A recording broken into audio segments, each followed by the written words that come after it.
Welcome to Bobby Owsinski's Inner Circle. I'm Bobby Owsinski, and this is a show all about music production, and the music business.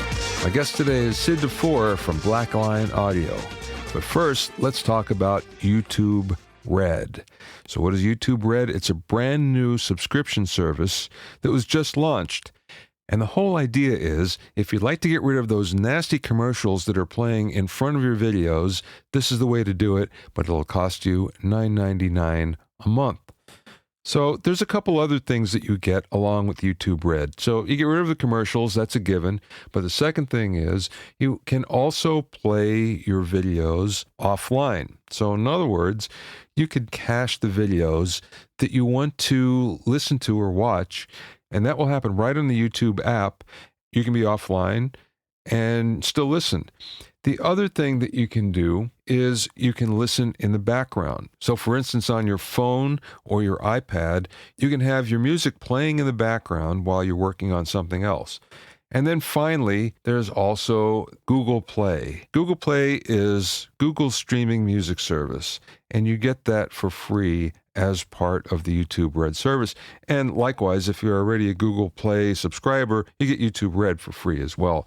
So that's quite a lot of videos and music that you also get as part of the YouTube Red subscription. And there's one final thing that you get, and that's a whole bunch of new programming that YouTube is coming out with, and it's all exclusive, and it's basically their top 10 creators that now get their own shows. Whether you want to see that or not, I don't know. It's actually aimed at another demographic because it's PewDiePie and a bunch of artists like that. I'm not going to call them artists, a bunch of celebrities. That's actually aimed at a different audience, and it's interesting because the audience that that's aimed at probably won't pay the $9.99 a month. So it's a very interesting thing that they're doing here. There's a lot of backlash, though. And the backlash comes from creators, first of all, because they were forced into signing an agreement saying that they would be part of this. And they were basically told that if they didn't sign the agreement by a certain day, their videos would be hidden, even on the free tier of YouTube. So that forced 98% of the content creators to actually cave. The only people that didn't cave were Disney and the Disney subsidiaries like ESPN, who basically took their videos down. And a few indie labels that rebelled and said, no, we're not going to go for that. One of the other things that's involved in this is the fact that the pay rate is still the same. It's still $55.45. So in other words, if you're a creator, you get 55% of the income from the subscriptions. That's not that good because just about everybody else in the industry, and that's Spotify, Pandora, you name it, everybody else is 70% plus. So this isn't a good split, and there's a lot of mumbling and grumbling, but that's going on for quite a while. The other thing is how that actually gets divided amongst the 98% that have signed up for this is still to be determined. So there's a lot of pushback and unhappiness about YouTube Red. So we'll see what happens. I actually think it's a good thing for content creators because it's another income stream.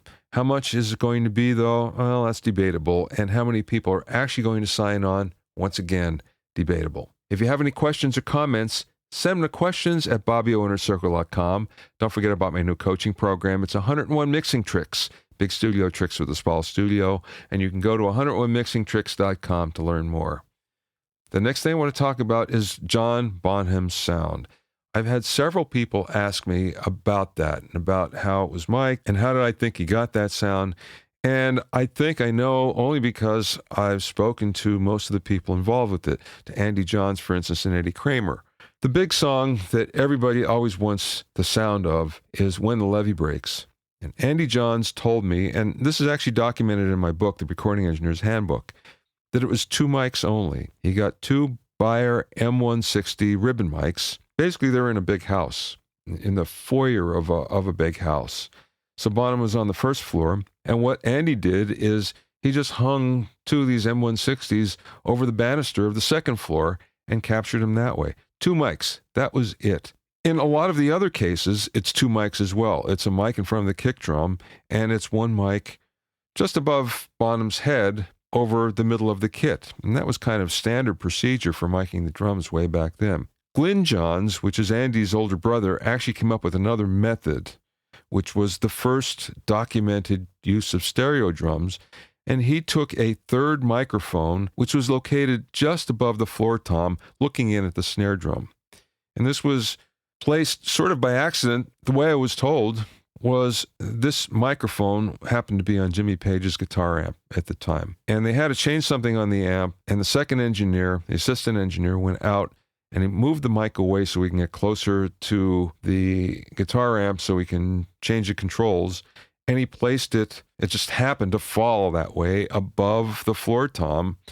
And when he went back in and Bonham started to play, the whole room went crazy because all of a sudden they heard something they hadn't before, and here it was stereo drums. So it's 3 basic microphones.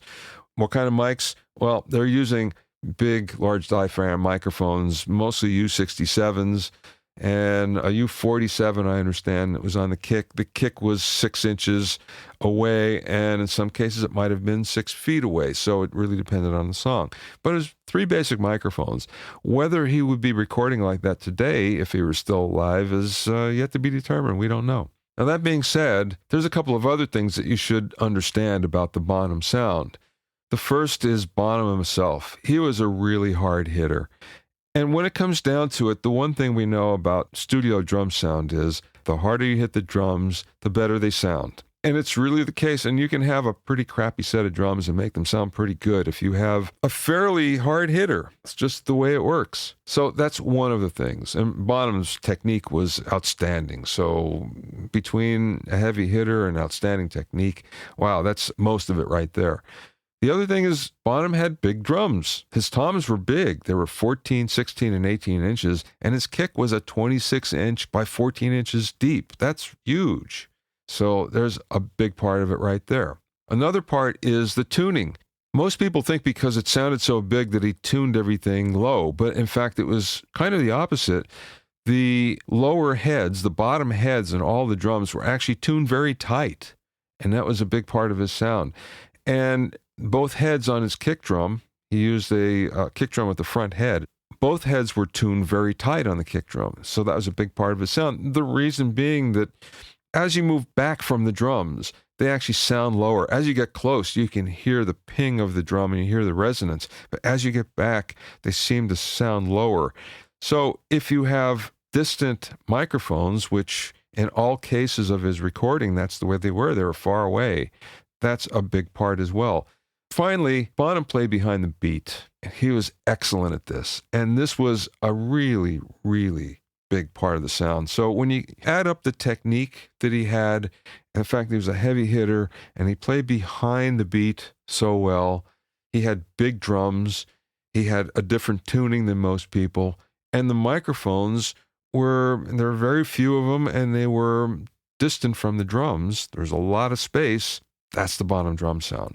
I tried the Glyn Johns method on the last 2 or 3 tracking sessions that I did, and it was great. And that was my basic sound, just the 3 mics. I added tom mics and a snare mic just for a little bit of fill, but my basic sound came from those 3 mics, and it was wonderful. So I highly recommend it. If you want to try that sound, I think you'll really like it. You could find out more about this in, let's see, I guess the Recording Engineer's Handbook has a lot of detail on this. So if you go look at that, you can find, and I think I've written about it in my blog too, if you do a search there, so you can find out a lot more about it and see a lot of diagrams on the microphone setup. My guest today is Sid Duffour from Black Lion Audio. BLA started out by doing much heralded mods on Digio O2s and other similarly priced products, but eventually they began to develop their own designs.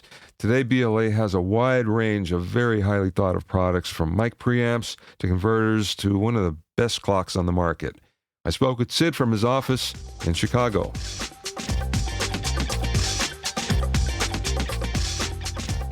So, what's the Black Lion story?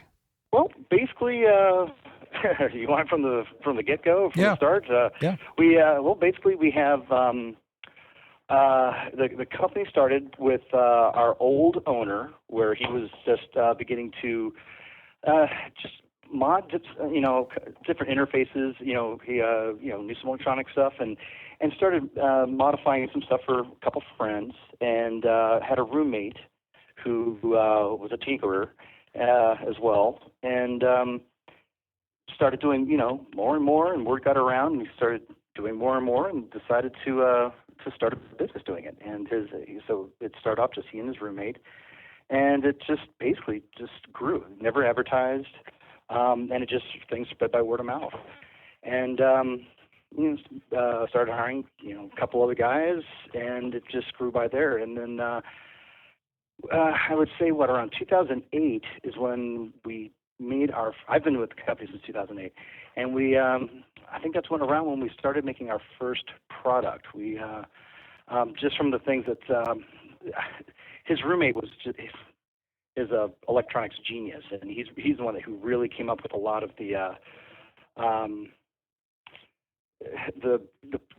progression, I would say, from just starting off, just swapping out different components for better components and things like that, but really came up with the designs and things like that for the conversion, and then also modding the clock that was in some of these interfaces. And what we got really well known for, obviously, is the Digi 002s and 003s. I would say that's kind of where it started. And when where we started making our own products, basically we were modding these a lot of the things inside these units, and went, geez, we're completely redesigning the clock while we make our own. And so that's where it started, with the original Sparrow A to D converter, and with our microclock. And from there, we one of the other guys that wound up just landing in our lap as one of our interns had once again, another genius. He actually, most of the guys, in fact, every guy that came here except for myself, started as an intern. But I'm not a technician, so I'm one of the business guys that pays bills and orders parts and just kind of handles things. And but this guy was an intern, was working at Home Depot, but was an absolute genius when it came to designing gear. And he became our main engineer, and he's been the guy behind pretty much everything that we've put out. Wow, that's interesting. Who would have thought? Yeah, and it's funny, we really keep it. None of us here have ever had any kind of business mind, which is, I think, really bad in a lot of ways, but really good in a lot of others. So, when we first started doing products, the entire vision of the business since day one has just been to, make really decent gear and, really good sounding stuff. But all of our clientele was basically just small guys, project engineers, or guys from really small studios that don't have any kind of capital to afford, the expensive, really good gear. So, we always really endeavored to keep our prices just within their reach.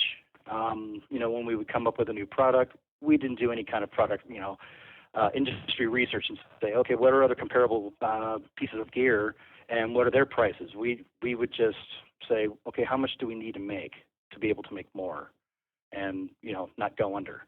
Yeah. And which probably isn't the smartest thing, but that's what we did for years. And in a sense, still sort of do.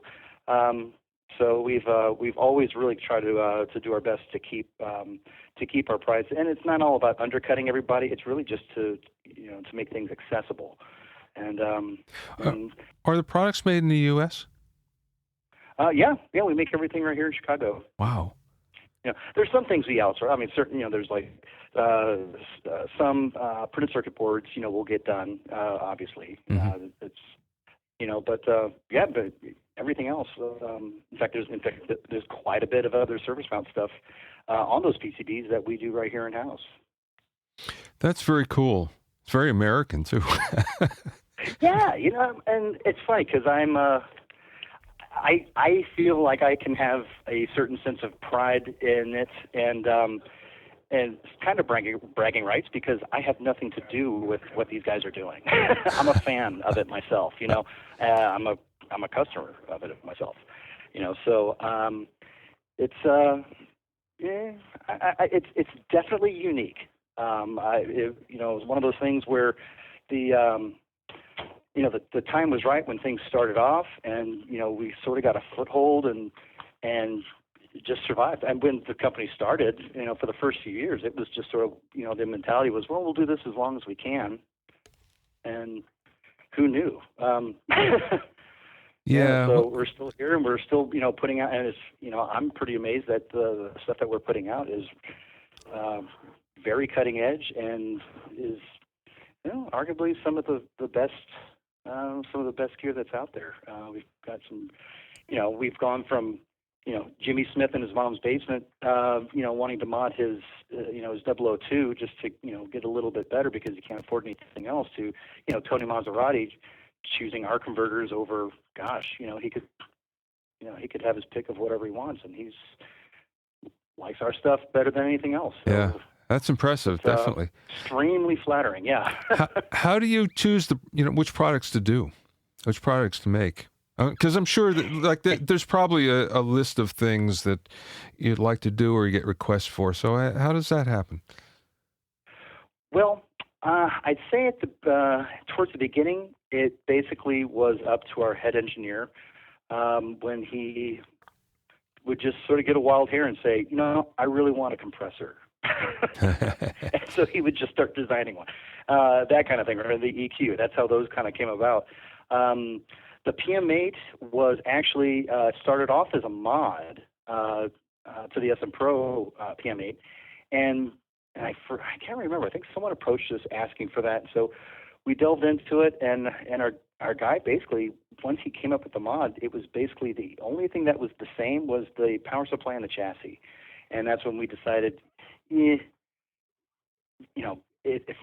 really kind of not cost effective. For one, it winds up being very expensive for the customer, and it would be it'd be cheaper for us and for the customer if we just did it ourselves. And and that's when we came out with that product.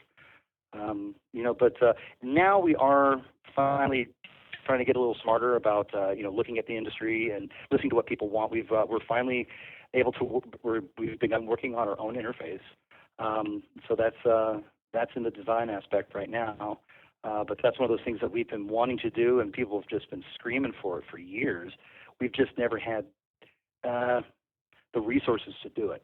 We're still an extremely small company. We've 9 guys that work here, and the current ownership, the original owner, he sold a couple of years ago in 2013, and the new ownership, when they came on board, it was a little scary because they could have just come in and said, "What, you're doing all this stuff in house? This is expensive. Okay, let's farm everything out to China, have it made there, bring it here, assemble it, and sell it."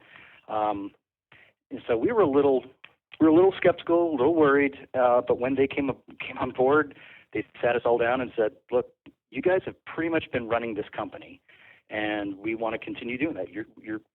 We see what you're doing as you're doing it right, and we don't want to get in the way of that." So they gave us the opportunity and said, "This is the point. If you want to change gears, raise prices, if you want to start pricing things for more competitively, that's fine. We'd be actually very for that. Obviously, it would mean more profit." But they said, "Look, we don't want to change the company. So you do what you want to do." And we all decided, no, we're going to stick to our guns, still do things the same way we've always done. Which means lower profit margins, but we never want to. We want to stay true to our original customer base. And that's cool. Yeah. And the fact of the matter is, there's so many more of those customers out there than there are, on the high end. So it actually makes sense in a lot of ways. And I got to say, even myself, I can afford, the best of everything, really. And I look at pieces of equipment and I go, oh, wait a second. If this is half the price or 3/4 of the price and does just as well as, whatever the high expensive brand is, why spend the extra money, Really, yeah. And that's one of those, when you face it, there's a lot of these larger manufacturers, they sort of don't have a choice because they're larger much larger companies. There's so much more overhead, and we don't have that. Like I said, we're 9 guys working in a great big room. We used to be in this loft space. We just moved to the building next door in May So we're still in a great big room, and yeah, we don't have that kind of overhead. So we're able to do what we want, and I think it's a really cool thing that we have that freedom. Yeah, no to kidding. do that kind of thing. That's pretty awesome. So yeah, so we're still just plugging away. We got a couple of new things coming out. A couple preamps that 500 series that we've been looking to do for a while. And that's one of the things of being a small company like us, though. With that lower profit margin, we're making less money on the stuff we sell. It takes us, 4 or 5 times as long to save up the capital to be able to, release new products and things like that. Yeah. We have a coffee budget. You know what I mean? Yeah. So yeah, we have to count pennies and things, but well, I think we're pretty happy with how it is. I think your customers can appreciate that though, because they're in the same boat in many ways. So that, that's pretty cool. You can relate better. Yeah, absolutely. I think that's part of kind of who we are. What we are our customers. We're the exact same. All of us, none of us can afford to go out and buy. I was talking to a guy this morning. A customer had called up asking about the Microclock Mark III, which is the new version of the clock we just released, and was asking how it compares with the Antelope. And he said, well, before you released this, did you run these tests? And we're going. And I was telling him, we don't have the money to go buy an Antelope clock just to run tests on it. I've never heard an Antelope clock. My God, can't afford that. So we just did the best we could, and wound up getting in the hands of a couple customers who did have them, for them to do the shootouts. And because the proof's always in the pudding. So it's if our customers are happy with it, and if they, we were hoping that it would just even be close or comparable. We had no idea that it would test out as well as it did. Is that your best? Blown away with how good it was as well. Is that your best-selling product? The clock right now, pretty close. I think it's kind of that and a couple of our pre's. The B173 preamp is still flying pretty well, because that's another one that we a lot of folks, we always get requested to do clones, and we're not that kind of company. We don't want to do that. What's been done's been done, and we respect that. So what we've done whenever we've come out with different things, we've, like with the B173, it definitely has a new 1073 sound to it, but it's absolutely not a clone. Same with the B12. The B12, it's like a 312-ish type of preamp, but definitely not a clone. Has definitely our own spin to it, and that's sort of kind of how we did. So the B173 is going pretty well. A lot of people like it. I personally really like it. I actually respect that, because, hey, the original of whatever it is has already been done, and try to do it differently or better. I mean, it makes a lot of sense. There's a lot of manufacturers that are doing that, and again, it sets you apart from everybody else, because you can go, well, I can get this, the real thing, or I can get this, which may be better for less. So, or both. Yeah, exactly. I mean, if you can do it, sure, why not? Yeah. The engineer that I work with, I'm actually the only person here who is not an engineer. Everybody else that works here, they're all different mixing and tracking engineers, and outside of work, I'm only a musician, and I've produced a couple albums and different projects and things like that, but I definitely don't have the ear that of some of these other guys, which is kind of funny, because I've been in a punk band for about 15 years, so I'm the lowest common denominator when it comes to listening to shootouts. They get me in here and they say, let's get Sid to listen to this stuff, because if I can hear it, anybody can. So that's I'm usually the first guinea pig to listen to different A/B comparisons and shootouts that we're doing, but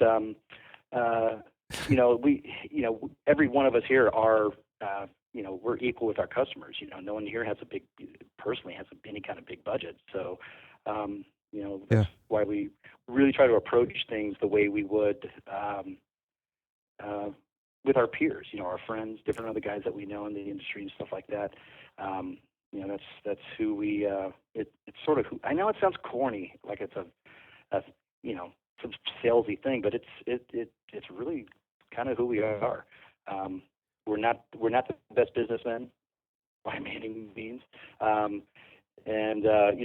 Basically the guys that are running the company are guys that just know the gear and have the talent of designing this stuff and putting it together. And we sort of just kind of had to, learn the ropes the hard way. Yeah, and, we're getting it. Do you guys still do mods? We sure do. Yeah. How do you reconcile that? Because it seems that that would take away, some of the resources from your manufacturing. Oh yeah, it definitely does. Well, we have a couple guys that basically stick with doing mods, and one of those guys has actually been stepping up a little bit and doing some designing of his own.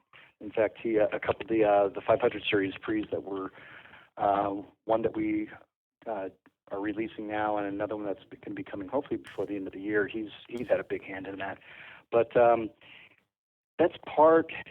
It's part of the bread and butter of the business because there's still such a high demand for it. We've talked about maybe is this something we should move away from, but there's still so many guys that are able to benefit from holding on to the interface that they have, and by putting in less money than it would take to upgrade to a better interface, and we're able to modify their interface so it performs better than what they would upgrade to. So when it comes to our mods, we basically we're very selective when it comes to what we decide that we're going to modify, because we get stuff in all the time. The way we do it is a customer will say, "Hey, I got this thing. Can you mod it?" We say, "We haven't seen it yet. Send it in." They'll send it in, and we'll take a while and really come up with the best at what we can do. And if it doesn't really measure up to the kind of baseline that we've had, which fortunately was kind of started with the 002s and 003s, because that's what we really became known for, and those modded are absolutely outstanding. So we already really set the bar kind of high for ourselves. So if anything doesn't have an extreme amount of improvement that we don't have to charge an arm and a leg for, we'll say, okay, yeah, we can do this mod. But if the modification only brings, kind of a mediocre or less than outstanding improvement, we say, nah, we just rather recommend a customer take that money and then in that case definitely put it towards a better interface. What's the best-selling mod that you have, or the most asked for mod? That's a good question. The Apollos are really flying. We're even after all these years, we're still doing Digi 002s and 003s. We always have at least a couple in the shop every week. Yeah, I'd say probably the Apollos, Armies. I didn't know you did upgrades on the Apollos. What happens there? What's the upgrade? Well, basically, it's we go through there's a couple different stages that we do in the mod. We go through the analog path and basically really revamp that. A lot of the components when manufacturers develop these things. Even in development, they're looking at a price point even before the design is complete. So there's a lot of different components that we're able to swap out. And when our head tech, when he comes up with the mods, I know this is going to sound so backwards, but he doesn't just look in the catalog or go on the website and see what comparable components that he can put in and find out which one specs higher or which one is more expensive and just swap the parts out. He'll get everything that could possibly be used in that spot, like in that footprint on the circuit board, and he'll get each one and he'll literally solder it in and then listen to it. Then try the next one, solder it, listen to it. And this is why developing the modifications are so time-consuming, because it's a very meticulous process. But in a lot of the cases, the better specking component may not be the best sounding one. And that's also in how they work in combination with each other. So that's one of the things we go through the analog path. And there's also some tweaks that we do surrounding the converter chip in that conversion circuitry, because most of these interfaces really have really decent converter chips in them. But what hinders their performance is the circuitry that surrounds them. So our guys have figured out ways of going in there, and they do some little tweaks, they do some decoupling and things like that to enable that converter to actually perform closer to its specification. A lot of times you'll see on different forums, guys talk about, I've seen it where they go, "Hey man, I got my mod back, and I can't believe you swapped out my pre's and you put a new converter chip in there." And I mean, that is actually completely not true. For one, a lot of these interfaces, or all these interfaces, it's not like they have individual preamps, connected to the XLR, you know what I mean? Mm-hmm. It's just one large analog board, and the pre's are contained on the board. So what we do in the modification through the analog stage improves those sounds of the pre's. It's not a different preamp. And with the converter chip, it's actually the same chip. We don't swap out the chips at all. It's just the tweaks that our guys do around that in that circuitry improves its performance. So it winds up sounding like it would have maybe a different chip. But it's sort of a misnomer. Kind of see it here and there when people write us back and say, "Thanks." Yeah. No, that's cool. Well, I can see why it makes good sense to actually come out with your own interface then, because you kind of know them inside out if you've been seeing them and modding them. Oh, yeah. Well, and that's one of the things that there's in pretty much every modification. There's things that we would like to do, but there's different hindrances because of certain design, certain footprints on the circuit boards, things that we're just not able to do. There's no, there's restrictions there in just the inner design or actually in the physical space in some of the units. A lot of these 1U interfaces, there's just there's no real estate to be able to do what we do. Like with the digis, I think those wound up being so stellar is that just because of the layout on the boards and there's so much room in that box, we're able to do the mod, the clock mod. We're able to put our own clock in there, and we're able to put a second linear power supply because it's a 2U box, and the way things are spaced in there, there's room for it. Wow. But unfortunately, a lot of these other, 1U interfaces, there's no room to do that. So when in designing our own, we're able to obviously start from scratch. So we have that freedom to really do what we want to do. And we have absolutely no intent of releasing an interface if it's not going to be, better than our best mod. So what's the ETA for that? Well, that kind of depends on money, but we're shooting for within a year. If all the planets align right, hopefully within the year. But of course, once all the design and everything's taken care of and we're ready to start production, that's when, it depends on how the money is, if we have enough money to get parts and quantities and things like that. So I'm trying to put a little bit aside here and there. That's sort of my job, but of course, like I said, being a small company like ours, with a smaller profit margin, it gets a little tricky in that kind of thing. So sure. So when one of our guys has an aunt that passes away and leaves us, a fortune, then give it 6 months. Yeah. But we're shooting for within a year. Cool. Black Lion is unique because you have both analog and digital products, and most companies are good at one or the other, and not both. You know what I mean? So it's really unique, and they're two different animals too. So it's very cool that you can do both and do them both well. You know what? I agree. We've been really, really fortunate to get the guys that we have. Like I said, every single person here has actually come to us wanting to intern. And we've had a lot of different guys. It's not like everybody that comes to intern we've hired on, believe me. But we've just, like I said, I think it was just right timing, the stuff that we were doing when we were, getting really well known for these Digimods, and just hearing what we were able to do with those got a lot of attention of really, really talented guys that came to us saying, hey, this is what I'd like to do. And we've been very fortunate to be able to kind of handpick extremely talented dudes. Yeah. Well, and you're lucky. I mean, you're in Chicago, so that's kind of in the, middle of the country. So and with good schools around, so I'm sure that helps as well. Oh yeah. Yeah. It's it's funny. We've seen just recently more of a resurgence in the guys that are wanting to come in to intern.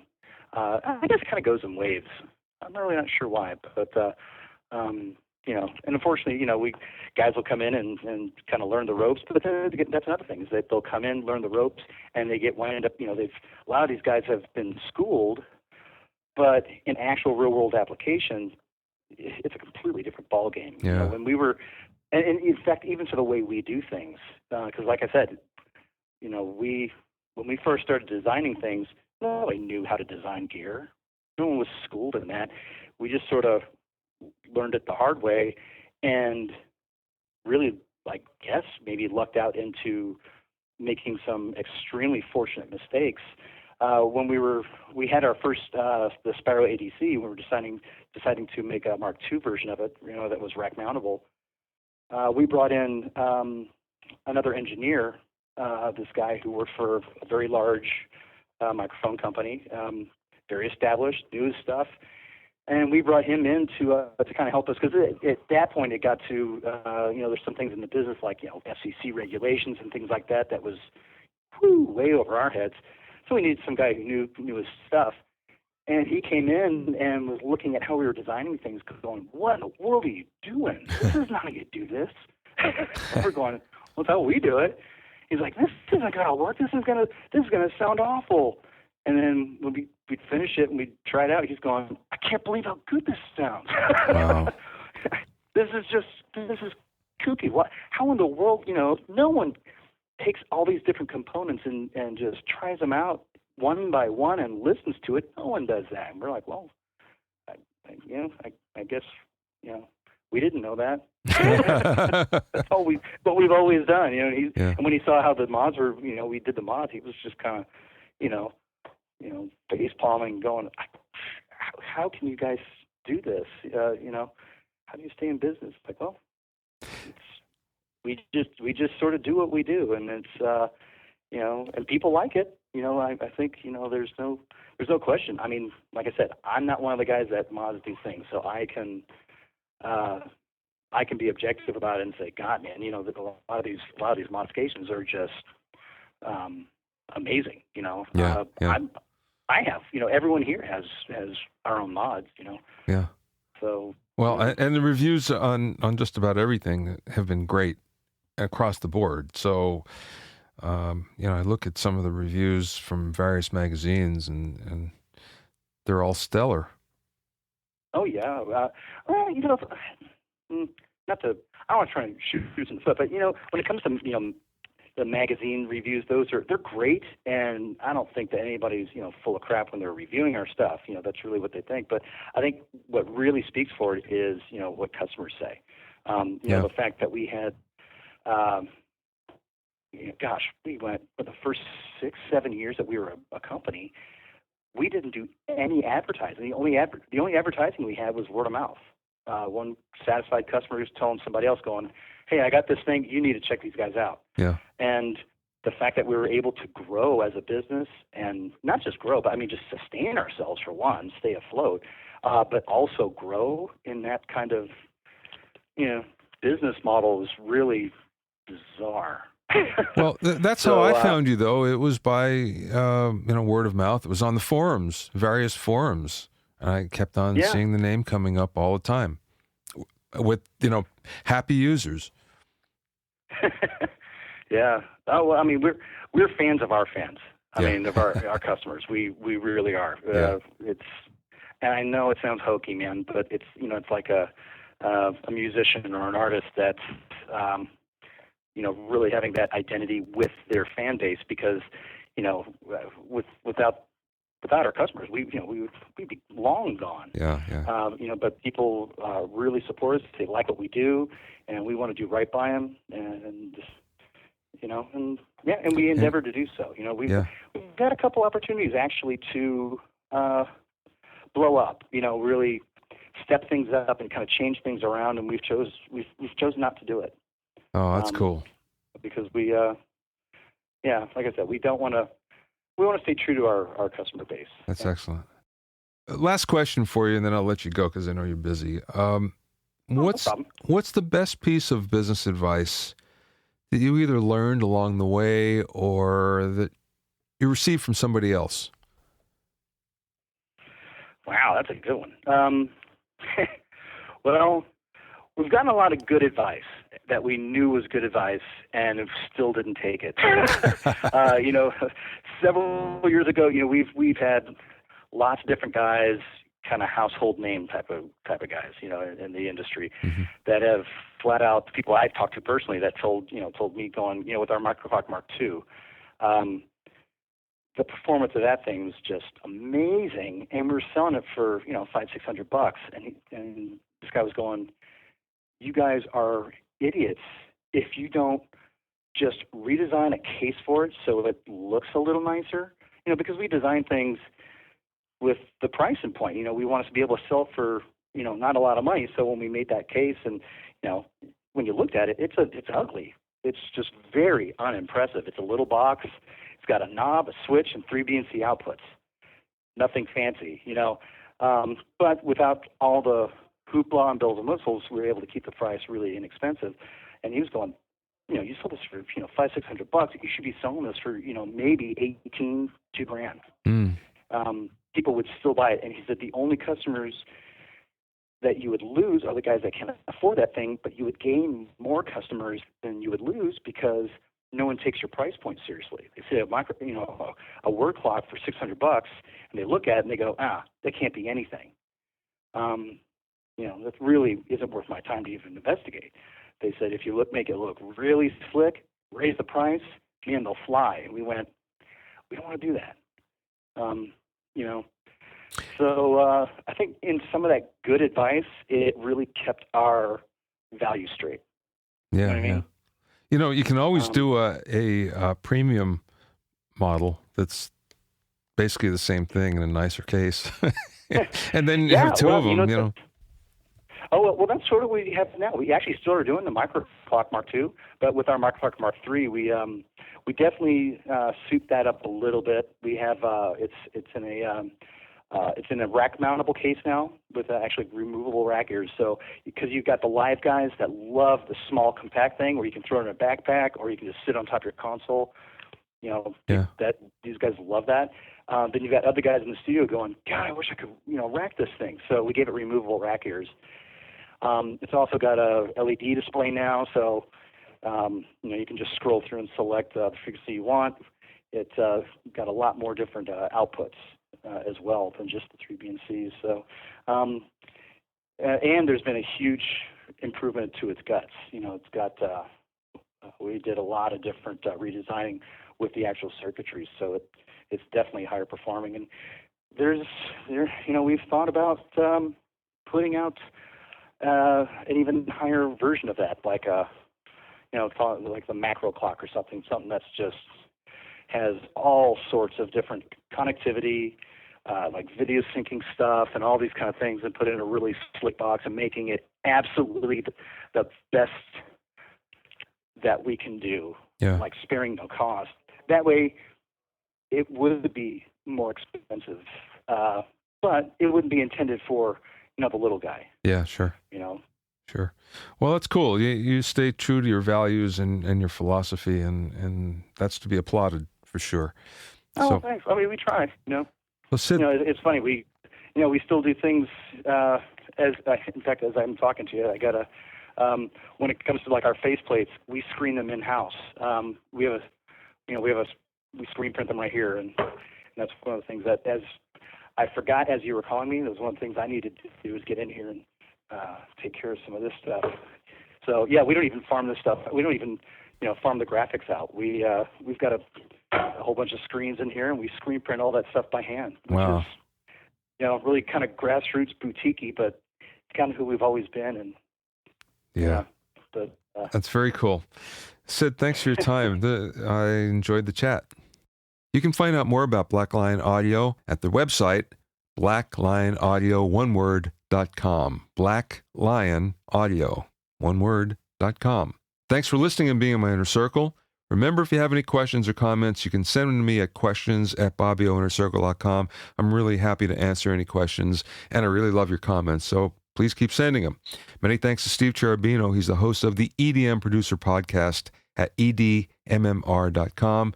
Steve helps put the show together. Many, many thanks to Steve.